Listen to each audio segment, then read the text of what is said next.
திருச்சியில் கடற்போல் திரண்டிருக்கும்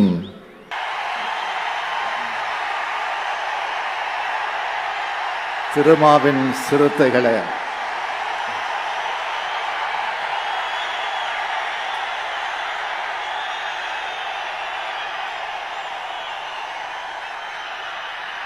இப்படை தோற்கின் எப்படை வெல்லும் என்பதற்கு இலக்கணமாக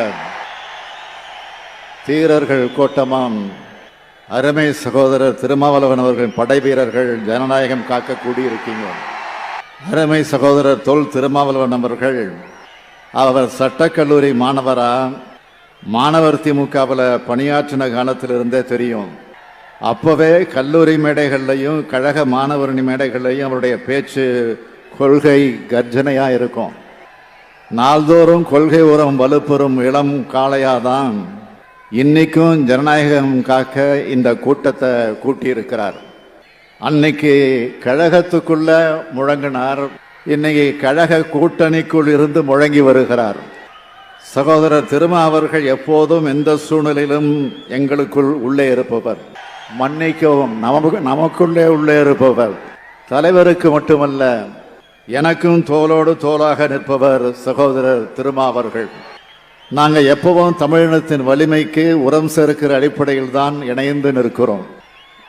இந்தியாவை உண்மையான கூட்டாட்சி நாடா மாற்ற வேண்டிய கடமையும் பொறுப்பும் நமக்குத்தான் இருக்கு. ஒன்றியத்தில் கூட்டாட்சி அரசையும் மாநிலங்களில் சுயாட்சி அரசையும் உருவாக்கணும். அதனாலதான் குடியரசு நாளான இன்னைக்கு இந்த மாநாட்டை கூட்டியிருக்கிறார். இந்திய அரசியலமைப்பு சட்டத்தில் சொல்லப்பட்டிருக்க மக்களாட்சி மாண்புகள் காக்கப்படணும்னா ஜனநாயகம் வென்றாகணும். அப்பொழுதுதான் கூட்டாட்சி மலரும்.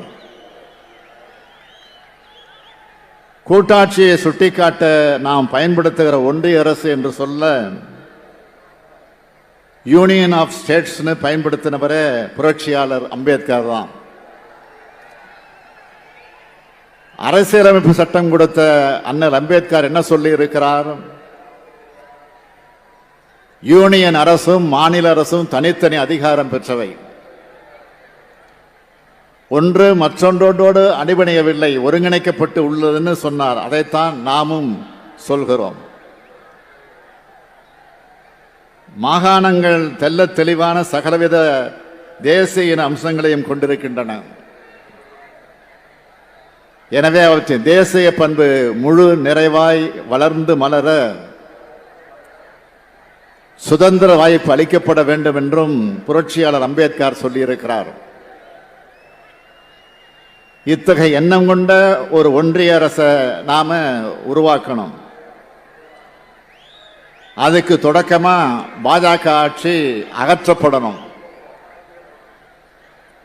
தமிழ்நாட்டில் பாஜக என்பது பூஜ்ஜியம். அதனால தமிழ்நாட்டில் பாஜகவை பற்றி கவலைப்பட வேண்டிய அவசியம் இல்லை. தமிழ்நாட்டில் மட்டும் பாஜக வீழ்த்தினா போதாது,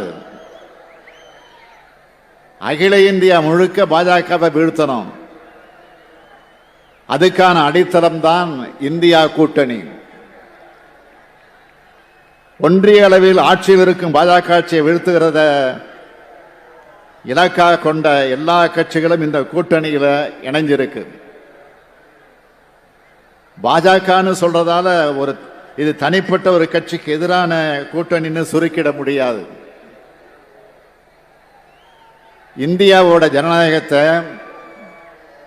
மக்களாட்சியை, மதச்சார்பின்மையை, பன்முகத்தன்மையை, ஒடுக்கப்பட்ட மக்கள், ஏழை எளிய மக்களை காப்பாற்றணும்னா பாஜக மீண்டும் ஒரு முறை ஆட்சிக்கு வரக்கூடாது. இதுதான் நம்முடைய இலக்கு. பாஜக மீண்டும் ஆட்சிக்கு வந்தா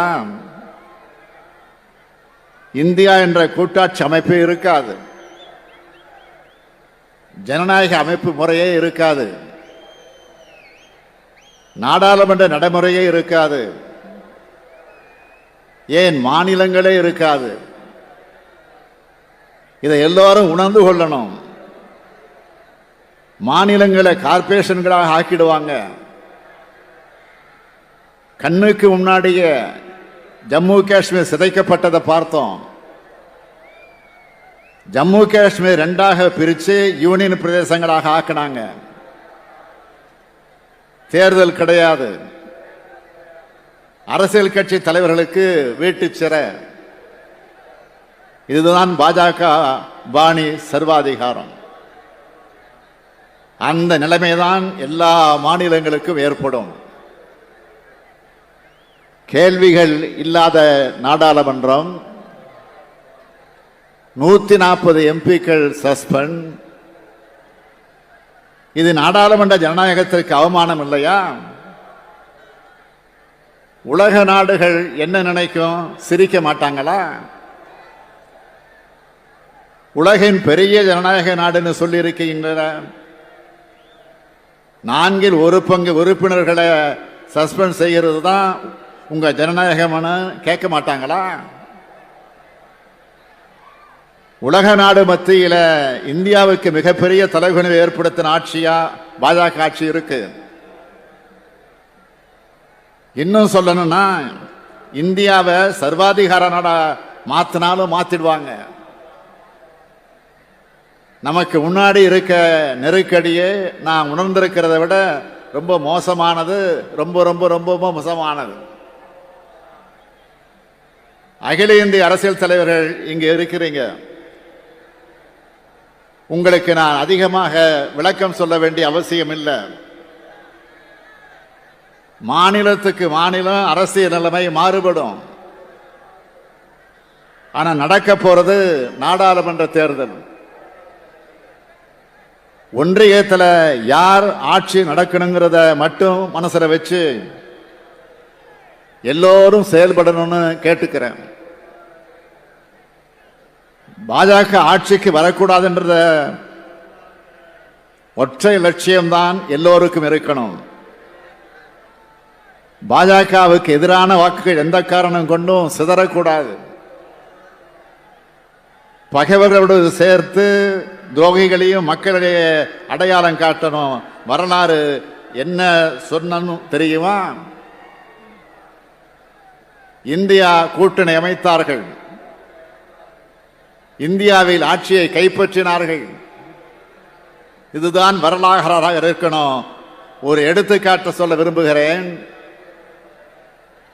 சண்டிகர் மாநகர மேயர் தேர்தல் நடக்க இருந்துச்சு. பாஜகவுக்கு 14 உறுப்பினர்கள், ஆம் ஆத்மி கட்சிக்கு 13 உறுப்பினர்கள், காங்கிரஸ் கட்சிக்கு 7 உறுப்பினர்கள். ஆம் ஆத்மி கட்சியும் காங்கிரஸ் கட்சியும் கூட்டணி. மேயர் பதவியை இந்தியா கூட்டணி கைப்பற்ற நிலைமை உருவாச்சு. இந்த இந்தியா கூட்டணியோட முதல் வெற்றியா இது அமைய போகுதுன்னு வடமாநில ஊடகங்கள்ல எழுதுனாங்க. உடனே என்ன செஞ்சாங்க தெரியுமா? தேர்தலையே ரத்து செஞ்சிட்டாங்க. ஒரு மேயர் தேர்தலையே கேன்சல் செய்யறாங்கன்னா பாஜகவுக்கு ஏற்பட்டுள்ள பயத்தை இந்தியா கூட்டணி தலைவர்கள் உணர்ந்தாகணும். இதை நாம பயன்படுத்தி ஆகணும். இப்போ கிடைச்சிருக்கக்கூடிய வாய்ப்பை இறுக பற்றிக்கணும். நாம ஒத்துமையா இருந்தா நிச்சயமா பாஜக தோற்கடிக்கப்படும். ஜனநாயகம் வெல்லும். அதை காலம் சொல்லும். தொல் திருமாவளவனும் வெல்வார். அதையும் காலம் சொல்லும். நன்றி, வணக்கம்.